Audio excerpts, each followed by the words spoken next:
Welcome back to Young Trip Reactions. The first video we're going to do today is the disappearance of Lisa Irwin. This is a personal case to me as a person who always wanted to be a homicide detective and being from Kansas City. I wanted to bring awareness to this case. Lisa Irwin today would be a teenager now. Um, as nobody still does not know what happened to Lisa Irwin, where Lisa Irwin is. I remember this case from the very beginning when it first took place. I know it's still getting investigated, but let's get into it. Lisa Irwin was born on November 11, 2010, in Kansas City, Missouri, to her parents Deborah Bradley and Jeremy Irwin. She was the youngest child in the household and lived with her two older brothers, Michael and Blake. At the time of the events that followed, Lisa was only 11 months old. The Irwin household consisted of Deborah and Jeremy, along with their three children. Jeremy worked as an electrician, while Deborah cared for the children at home. The family lived together in Kansas City, where their daily routines centered around work, childcare, and maintaining the household. Lisa's position as the youngest child placed her primarily under the care of her parents and within the shared environment of her siblings. Michael and Blake, both older than Lisa, were present in the home and part of the immediate family structure. The interactions within the home involved both parents and children, as well as occasional visits from extended family members. Individuals connected to the family also played a role in their daily lives. Neighbor Samantha Brando was a friend of Deborah and had regular contact with the household. She visited the home and interacted with both Deborah and the children, becoming one of the key individuals later referenced in the timeline of events. This section establishes the known family structure and environment in which Lisa lived prior to her disappearance, identifying the individuals present and outlining the basic context of her early life. All details remain factual and limited to provided information. On October 3, 2011, Jeremy Irwin returned home at approximately 2:30 p.m. from his job as an electrician. After arriving, he took over caring for the children while Deborah Bradley rested. The household at that time included their infant daughter Lisa and her two older brothers. Earlier that afternoon, Deborah's father visited the home along with her brother Philip. Their presence formed part of the day's sequence of events, contributing to the known timeline before Lisa's disappearance. The interactions during this period remained within the home environment and involved immediate and extended family members. At approximately 4:45 p.m., Deborah and her brother Philip left the residence and went to a nearby grocery store. Surveillance footage later confirmed their presence inside the store. The footage showed them shopping and purchasing items, including baby food and boxed wine. These transactions were documented and later reviewed as part of the investigation. While Deborah was away from the home, neighbor Samantha Brando visited and checked on Lisa in her crib. She was accompanied by her young daughter during this visit. Jeremy remained at the house during this time, continuing to look after the children. Around 5 p.m., Deborah and her brother Philip returned home from the store. This marked the end of the documented afternoon activities and established the final confirmed movements before the transition into the evening hours. At approximately 5 p.m. on October 3, 2011, Deborah Bradley returned home with her brother after their trip to the grocery store. The household resumed its routine as the early evening hours began. Shortly after, around 5:15 p.m., Jeremy Irwin received a call requesting that he take on a night electrical job at a local Starbucks. This type of late shift was not common, but he accepted the work and prepared to leave, expecting to return home by around 10 p.m. With Jeremy gone, Deborah remained at the house with the children. During the evening, she prepared dinner for those present, including her children, neighbor Samantha Brando and Samantha's daughter. The children spent time inside the home, while the adults moved between indoor and outdoor spaces. At approximately 6:30 to 6:40 p.m., Deborah placed Lisa in her crib for the night. According to the established time, And this is where it all starts to change right here. Um, so now she's getting ready to put her to bed. Everything seemed all normal. That's why I did not pause until now. Everything, just seemed like any old normal day of any normal family. But here is where it all starts to change. Let's get into it. timeline, Lisa was put to bed and remained in her room while activities continued elsewhere in the house. Deborah and Samantha later sat outside on the porch, where they talked, smoked cigarettes, and drank wine, while the children stayed inside playing. During the evening hours, a man identified as Shane Begley stopped by briefly and visited with those present. His visit was part of the known sequence of events before the night progressed further. As the evening continued, Samantha eventually left the residence around 10:30 p.m. After her departure, Deborah later stated that she checked on Lisa and then went to bed with her two sons, though she later expressed uncertainty about the exact sequence of her actions. You see right there. How did you forget I would try to remember everything that happened if my child has disappeared now. Now all of a sudden you can't remember and you don't try to do everything in your power to remember. Let's continue. After 10:30 p.m. on October 3, 2011, the activity inside and around the Irwin home became less clearly defined, with several details later identified as unusual. Samantha Brando, who had spent the evening with Deborah Bradley, left the residence around that time. She later stated that she remained outside nearby until approximately 11:30 p.m., speaking with another neighbor before returning home. Inside the house, Deborah continued her routine for the night. Before going to bed, she placed 3 cell phones on the kitchen counter.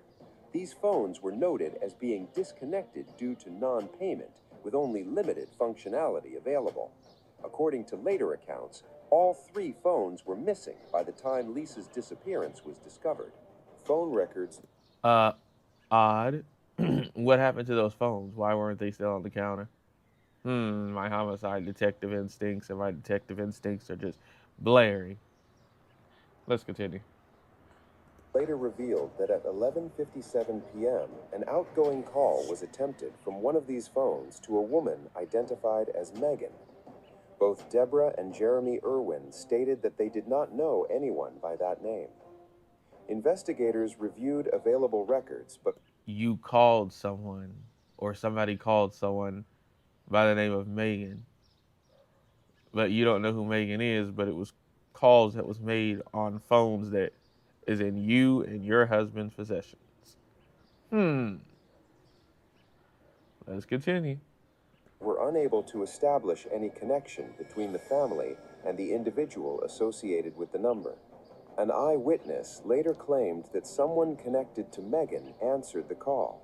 However, the individual providing this information was never publicly identified and was believed by authorities to have used a false name, leaving the claim unverified. Oh my goodness. So they couldn't even verify the person's name. I would do everything to figure out who that was. If anybody knows who that was, anybody know anything about this case, please call the TIPS hotline 816-474-TIPS here in Kansas City. Um, Make sure also that you like, comment, subscribe, hit the bell notification, join the Young Trip family. And also for people who are already subscribed, make sure that you're still subscribed. YouTube is playing with unsubscribing right now. So yeah, check that as well too. And let's continue.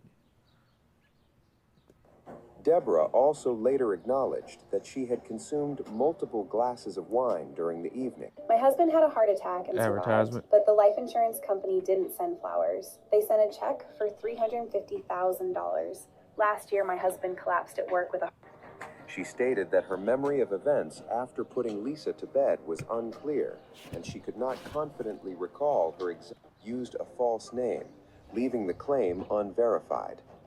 Deborah also later acknowledged that she had consumed multiple glasses of wine during the evening.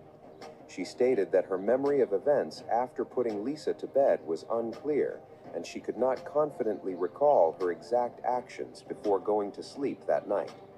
Jeremy Irwin returned home at approximately 3:30 a.m. on October 4, 2011, after completing a night electrical job. As he entered the house, he immediately noticed several unusual details.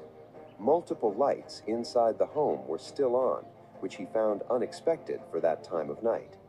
He also observed that the front door was unlocked. Moving further inside, he saw that a window in the computer room appeared to have been pushed in. You see, this is where it all starts to look weird. Windows pushed in, doors unlocked. Absolutely suspicious. Windows pushed in, doors unlocked. Situations with phones, calling people, not remembering who you called, don't even know the names of the people that you called. Very suspicious. Again, make sure you like, comment, subscribe. Join the Young Trip family, and let's continue. I drop videos like this and other videos every day. Let's continue. Suggesting possible disturbance. Jeremy also noticed a stray kitten inside the home, which Deborah had taken in earlier that day. This detail stood out as part of the overall condition of the house upon his return. After taking in these observations, Jeremy proceeded to check on his family. He went to the bedroom where Deborah and the two boys were sleeping, then moved to check on Lisa. When he looked in her crib, Lisa was not there. This absence marked the first realization that something was wrong. She was not there. And I believe that they did verify, if I remember right, years ago, that he was working. That he was not there. But that also doesn't mean that he didn't orchestrate nothing or didn't know what his girlfriend or wife, what she was up to. Doesn't necessarily mean that, which means that it doesn't exclude him from responsibility. However, it doesn't mean that he's guilty of anything either. He could just be a total witness to anything. Let's continue. Jeremy alerted Deborah, and together they began searching the home for their daughter. The search included checking different areas inside the house, but they did not search the backyard. Deborah later stated that she was afraid of what she might find, which contributed to that area being left unchecked at the time. As the situation became known, early witness accounts. Why would you not want to find your daughter? Lisa has always been, like I said, a case I always was always suspicious about, regarding especially the mom, and especially like when I just hear like the comment that she just made now, like, I didn't want to check the backyard because I didn't know what I would find. You should want to find your daughter, regardless of anything. Let's continue. Even if it's to put her to rest if something did happen. Let's continue. Began to emerge. One witness reported seeing a man carrying a baby during the night or early morning hours. The baby was described as not being dressed appropriately for the cold weather conditions. Additionally, one of the children...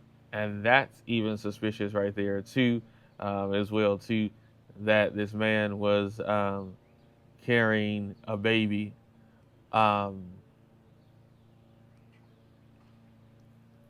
In the middle of the night, not addressed appropriately for the weather.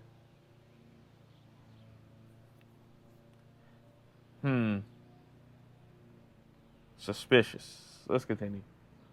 In the home reported hearing noises during the night. In the hours and days following the report of Lisa Irwin's disappearance, investigators began collecting early leads based on witness statements and physical evidence. One of the most significant accounts came from a nearby resident who reported seeing a man carrying a baby during the night. The sighting was placed at approximately 12:15 a.m., a time supported by phone records connected to the witness's household. The witness stated that the man was walking along the street holding a baby who appeared to be underdressed for the cold weather conditions. Another potential lead emerged from surveillance footage recorded at a nearby gas station. The footage showed a man walking out from a wooded area near the neighborhood during the early morning hours. Due to the low quality and You see a man walking out of the woods in the middle of the night. The same guy that they believed that was holding the baby.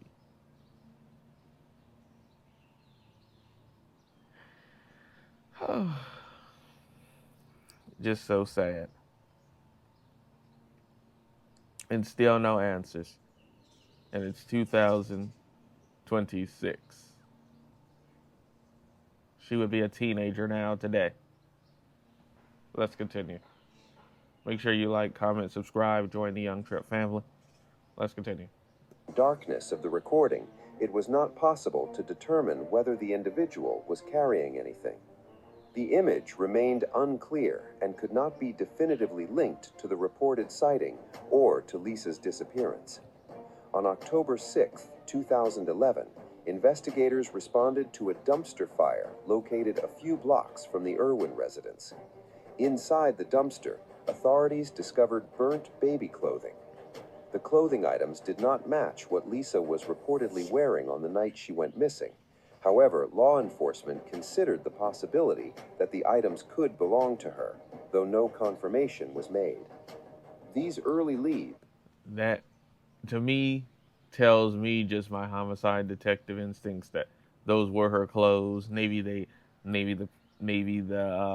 abductor or whatever happened changed her clothes from what the mom last seen her wearing, or my real instincts that the mother knows more. As I've always said about this case, that the mother has always known more, and not trying to accuse her of anything, but I've always just thought that she knew more regarding this case. Let's continue.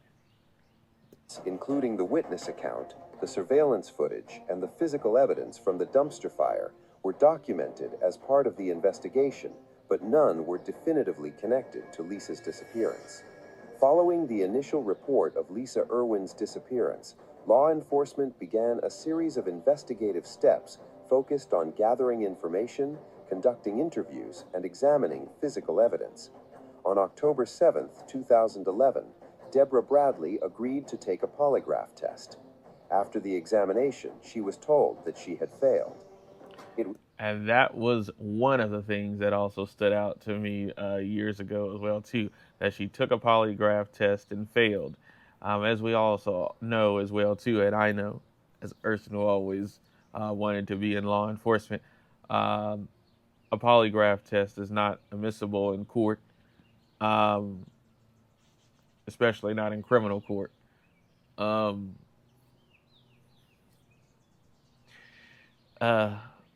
But that is suspicious for you to fail a polygraph test regarding your daughter's disappearance.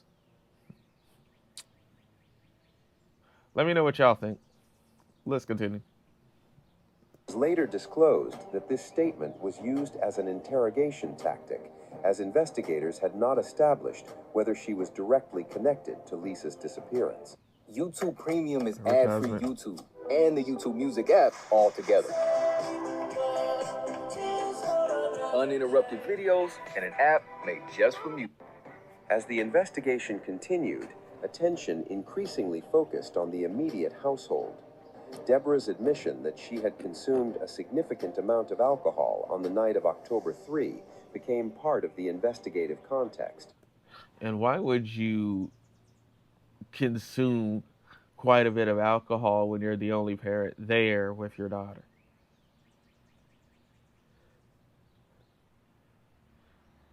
Crazy. Let's continue. She also stated that her memory of events during that time was unclear, which contributed to difficulties in establishing a precise timeline. On October 17, 2011, the Federal Bureau of Investigation executed a search warrant at the Irwin residence. During this search, cadaver dogs were brought in and indicated a positive location for the presence of human remains in the parents' bedroom. And that was the thing that stood out the biggest for me back then regarding this case, was that when they brought the dogs in, because I remember seeing it on Fox 4 News and other things, um, that when they brought the dogs in and how they could, uh, how the dogs um, detect that there were human remains in the room. The dog is not detecting live human remains. These are obviously human remains that the person is not here anymore. Make sure you like, comment, subscribe, join the Young Trip family, um, and make sure, for people who are already subscribed, check your subscription and make sure that you're still subscribed. And let me know what you think about this case. Absolutely insane. Let's get back to it. Investigators collected multiple items from the home, including a multicolor comforter, purple shorts, a multicolored Disney character shirt, a glowworm toy, a blanket themed with the movie Cars, rolls of tape, and a tape dispenser. Carpet samples were also taken, and the backyard was searched as part of the process. Public statements from law enforcement noted that Lisa Irwin's parents had initially cooperated with investigators, but later stopped participating in interviews. Absolutely insane. And I remember that as well, too. When they stopped cooperating, stopped coming, stopped even asking about the investigation, stopped everything. That is not normal for parents. You would want to know exactly what happened to your daughter, why she isn't here anymore, where is she, if she's not here anymore, all that. Let's continue. Authorities identified them as persons of interest while continuing to examine all available evidence without confirming responsibility for the disappearance. Following the initial report of Lisa Irwin's disappearance, additional developments were documented, though none provided a confirmed resolution to the case. One notable incident occurred in May 2012, when Jeremy Irwin's debit card was used in a transaction involving a British website. The charge, totaling $69.04, was linked to a service described as offering name-changing assistance. Investigators... That is absolutely insane. I would hope that they did not send their daughter somewhere. That is absolutely insane. Um, I never have heard about this part, about the name changing thing, because that was never on the local news. Absolutely insane. Let's continue. And if it was, I definitely don't remember it. Let's continue.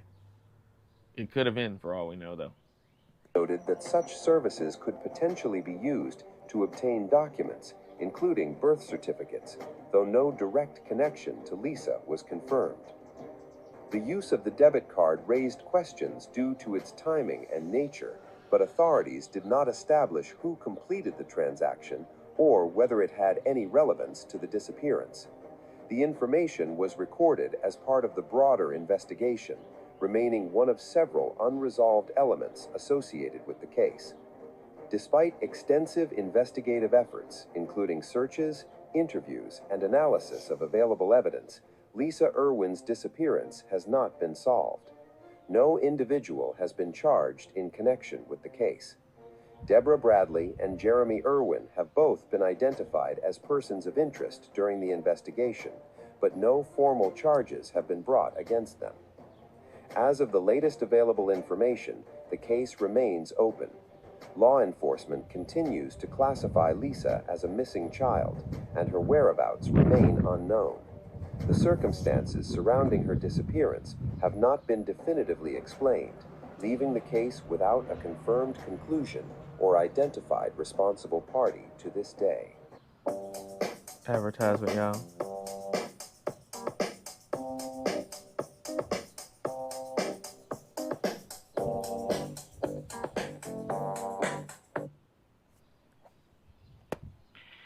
Absolutely crazy, a crazy story, um, and a crazy situation altogether.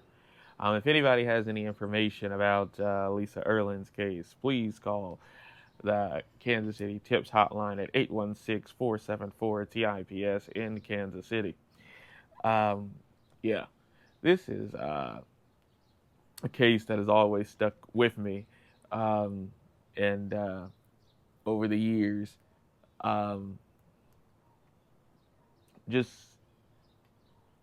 a whole bunch of suspicious activity, and even found out even more information, even in here, that the local news didn't even cover, or maybe they did, maybe I just don't remember. Um, but let me know what y'all think about this. I really think that maybe the mom knows more, like as we know from the lie detector test. I do remember that she failed that. Um, not saying that she did anything. Maybe she did, maybe she didn't. Um, but she definitely knows more about it. She definitely knows more than what she's telling. I would want to do anything to find my child, uh, you know, to bring them home, if they're still living, or at least to put them to rest if they're not, and put the person that's in charge away. But let me know what y'all think. I'll have the original video pinned at the top of the chat and the link in the description. Um, yeah, and it's also crazy that she was drinking and got too drunk to even pay attention to her surroundings in her home regarding her children. Um, that's insane, especially knowing that you have a young child that really needs to be cared for. Um, Again, we all make mistakes and do things, um, but then to not cooperate in the investigation um, is absolutely insane to me. That obviously makes it seem like everything was intentional, because you're not so eager to find um, your daughter. Um, the father has a couple of suspicious activities himself that I just found out in this video as well too, where he was online and trying to change identities, or trying to change somebody's identity or whatever. That's very suspicious too. I might have seen that on the news too. I'm not sure of my memory of that. Um, but let me know what y'all think. I'll have the original video pinned at the top of the chat and a link in the description. And I will catch y'all in the next one. Make sure you like, comment, subscribe, join the Young Trip family, and peace.